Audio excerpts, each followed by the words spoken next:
मनोज तिवारी का केजरीवाल पर भयंकर खुलासा। बीजेपी के 7 कैंडिडेट आपके लिए बन गए काल। केजरीवाल के उड़े होश, आम आदमी पार्टी हो गई बेहोश।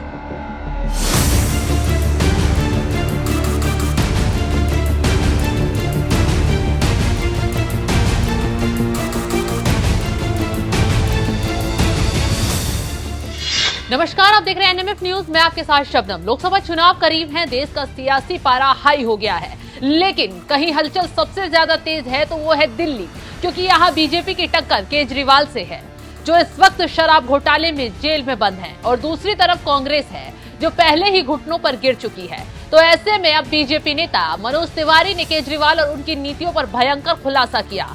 आरोप लगाया कि जो केजरीवाल कांग्रेस के साथ न जाने के लिए बच्चों की कस्में खाते थे, आज उन्होंने कांग्रेस से हाथ मिलाकर दिल्ली के लोगों को ठग लिया है। केजरीवाल की झूठ की राजनीति से दिल्ली वाले नहीं बल्कि कार्यकर्ता, पार्टी नेता ही परेशान हो गए हैं।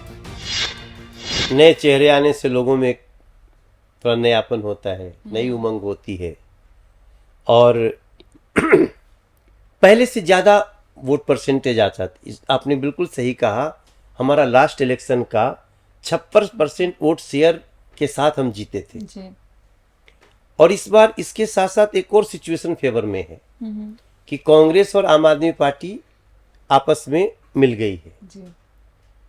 तो दिल्ली अगर पिछले 25 वर्षों से दर्द से कराह रही है, गंदे पानी से, गंदे यमुना से, गंदे हवा से, टूटी गलियों से, सीवर की गड़बड़ी से, पानी के जल जमाव से, थोड़ा पानी हुआ तो तालाब बन जाता है।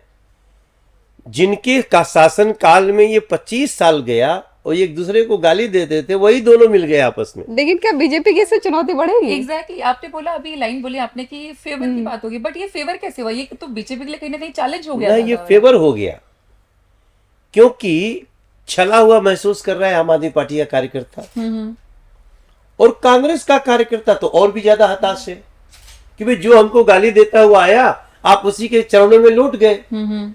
आप तो कसम खाते थे बच्चों की जी, बच्चों की कसम खाते हैं, हम किसी से हाथ नहीं मिलाएंगे। तो बच्चों की झूठी कसम भी खाने का अब तो सत्य हो गया।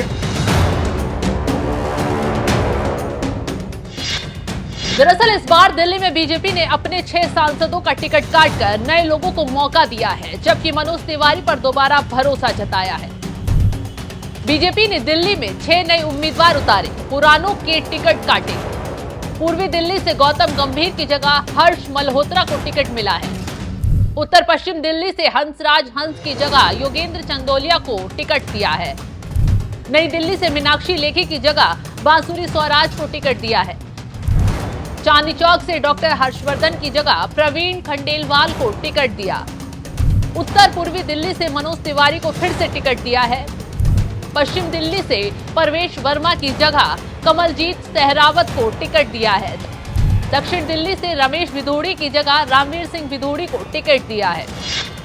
अब जैसे ही बीजेपी ने दिल्ली में टिकट का ऐलान किया, वैसे ही आम आदमी पार्टी ने तंज कसना शुरू कर दिया। आरोप लगाया कि बीजेपी के पुराने सांसदों की परफॉर्मेंस ठीक नहीं है, इसलिए नए को टिकट देना पड़ रहा है। खैर, ऐसे में केजरीवाल के इन आरोपों पर मनोज तिवारी तंज कसने में पीछे नहीं रहे, तुरंत जवाब दिया और बता दिया कि बीजेपी में नए लोगों को भी मौका दिया जाता है और पुरानों को दूसरी जिम्मेदारी।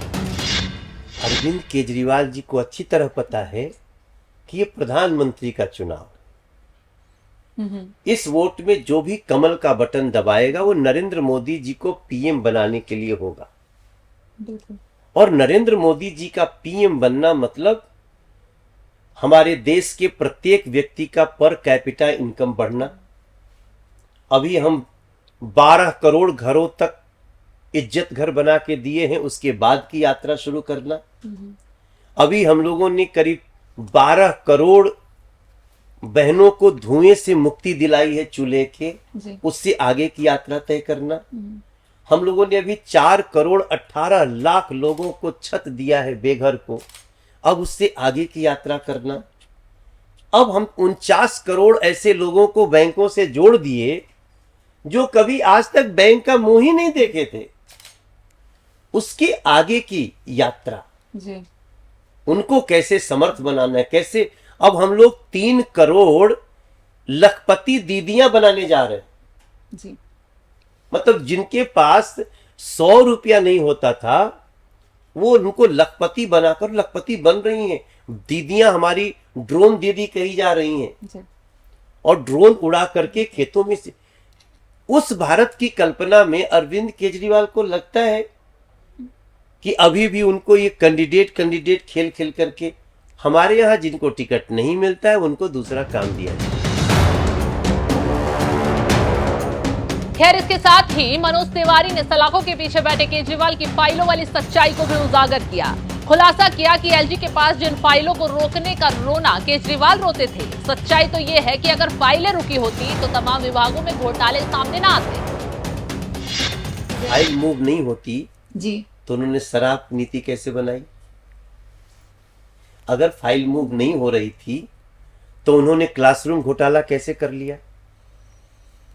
अगर उनकी फाइल मूव नहीं हो रही थी तो कागज में कैसे करीब 1258 करोड़ के अस्पताल कागज में बना के पैसे निकाल लिए?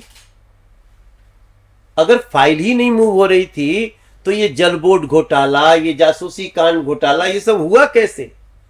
तुम्हारे मंत्री जेल में हैं और उनको बेल भी नहीं दे रही है कोर्ट। अगर फाइल ही नहीं मूव हो रही थी तो ये सारे भ्रष्टाचार हुए कैसे? इनकी सारी फाइल मूव हो रही थी। जिस फाइल में लूट थी उसकी चेकिंग हो गई, क्योंकि संविधान कहता है ना कि मनोज तिवारी तुम चुने गए, इसका मतलब ये नहीं कि तुमको लूट करने के अधिकार मिल गए हैं। चुनने का मतलब होता है कि आपको जनता के लिए कार्य करना। उन्होंने जनता के लिए काम तो छोड़ दिया। आज हर गली में जाइए, नाले का पानी सीवर में मिक्स होकर के आपके नाले घर में आ रहा है।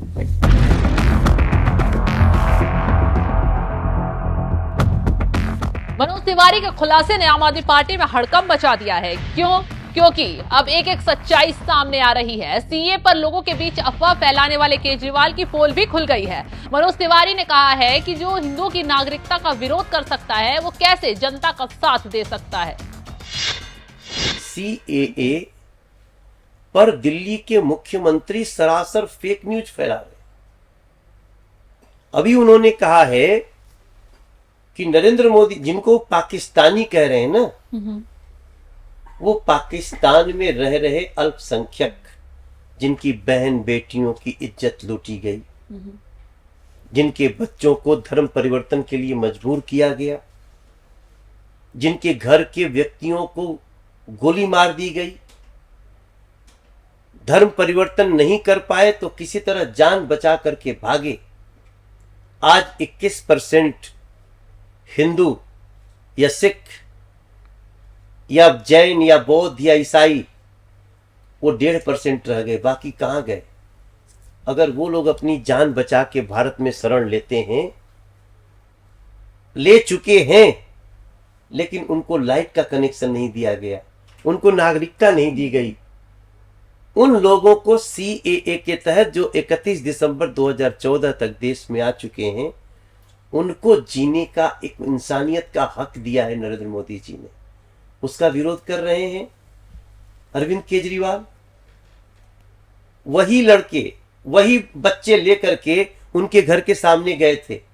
अब आप सोचिए, उनको पाकिस्तानी कहते हुए आपको शर्म नहीं आती है? आपको ये पूछना चाहिए था कि 21% हमारे हिंदू पाकिस्तान में कहां गए, बांग्लादेश में कहां गए, अफगानिस्तान में कहां गए? 21% 22% हिंदू आज 1.5% और 1% रह गए। तो क्या हुआ? या तो मारे गए या धर्म परिवर्तन हुआ। भारत दुनिया के 150 देशों को कोविड में खाना खिला सकता है, वैक्सीन दे सकता है, तो ऐसे शरणार्थी लोगों को उनको रोजी रोटी नहीं दे सकता, नागरिकता नहीं दे सकता।